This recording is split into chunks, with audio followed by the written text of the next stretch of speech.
Okay,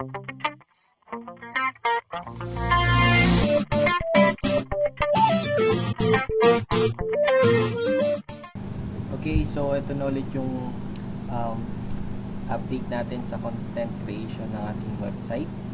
Tingnan nyo ulit yung website na create ninyo. In my case, okay, ito yung website na create ko. Now, I made several changes muna dito, and I highly recommend and suggest na baguhin nyo rin yung website niyo. Okay? And ang matututunan nyo today yung tinatawag na copywriting skills. Although you have a website, kailangan appealing yan sa web browser ninyo, sa web user ninyo, kasi kapag mukhang spam site yan at walang laman, walang content, hindi rin yan papansinin, and baka pumunta na yan sa next page. Okay? So remember, balikan natin ulit yung mga ginawa natin. We have this research.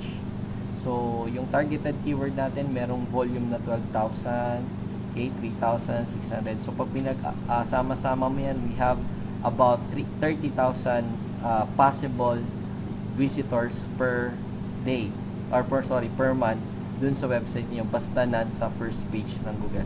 But before we go to the promotion of the website, okay, kailangan nyo munang baguhin yung web page ninyo. Ginawa ko lang siya, kumuha lang ako ng content na original, and then hindi ko pa inayos yung content, pero ito na yung mga dapat nyong baguhin. First is dapat lagyan nyo ng picture yung profile ninyo. So kung lalaki yan, get a picture dun sa Flickr, bluemountains.net, or pwedeng picture ninyo, kaya lang syempre kung marami kayong websites, hindi naman pwedeng pare-parehong pictures yung gagamitin ninyo. So first is ano bang gagawin ninyo? Actually, the best content na ilalagay nyo rito, of course, yung sa ginawa ninyo. Okay? So don't copy.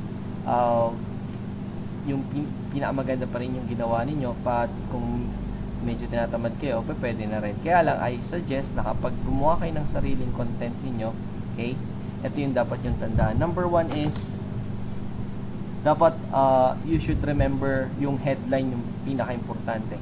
This is the headline. So remember, yung tao naghahanap is get my wife back. That's the keyword that tinatype niya sa Google. And makikita niya, okay, how to get my wife back. So related dun sa hinahanap niya.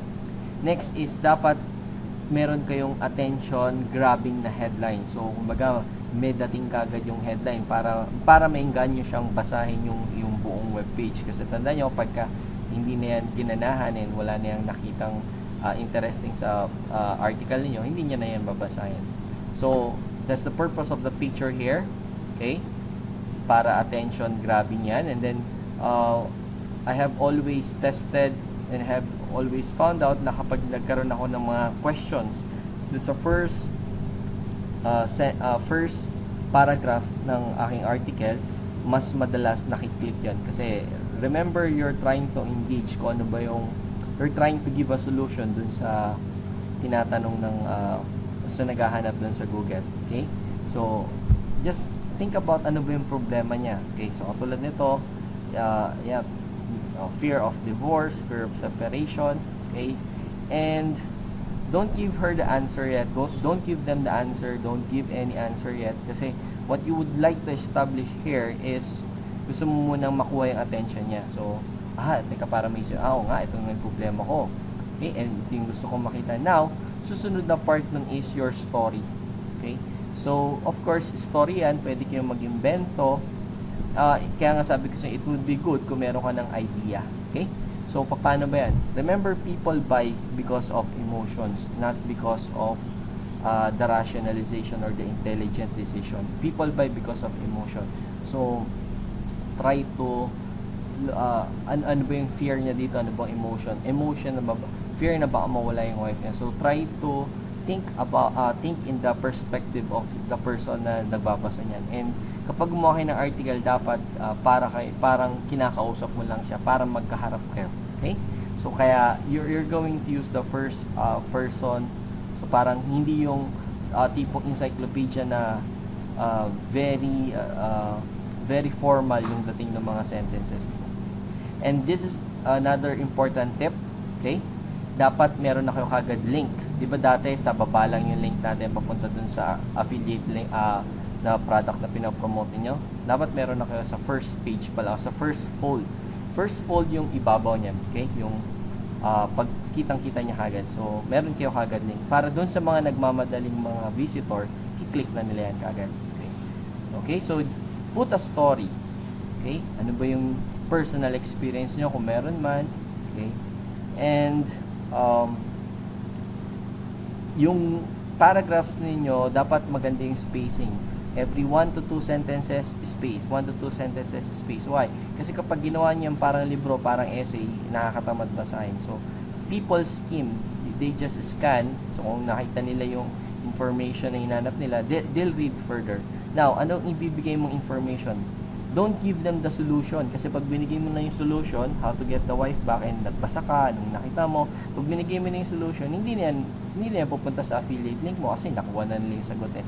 So, what you're going to do is, ang lalagay nyo lang dyan, yung wag nilang dapat gawin. Okay? Yung don'ts.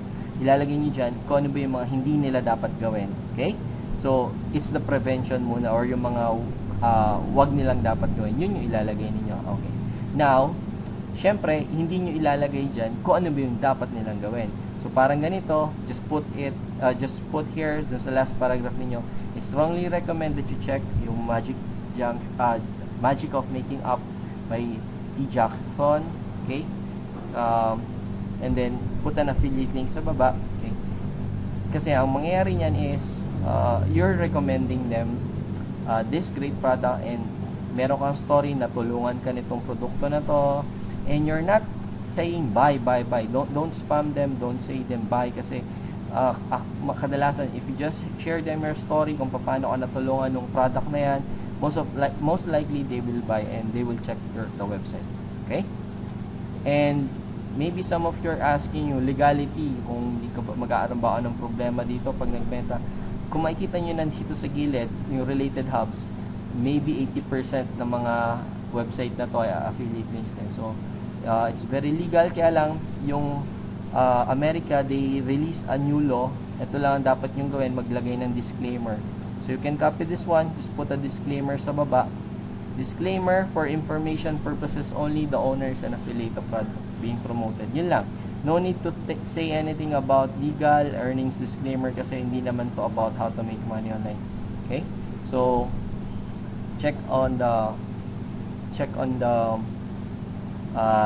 your page kung ikaw ba mismo ma-encourage kang basahin yung article mo, then we can now promote it. So let's go on to the video file. Okay, bye bye.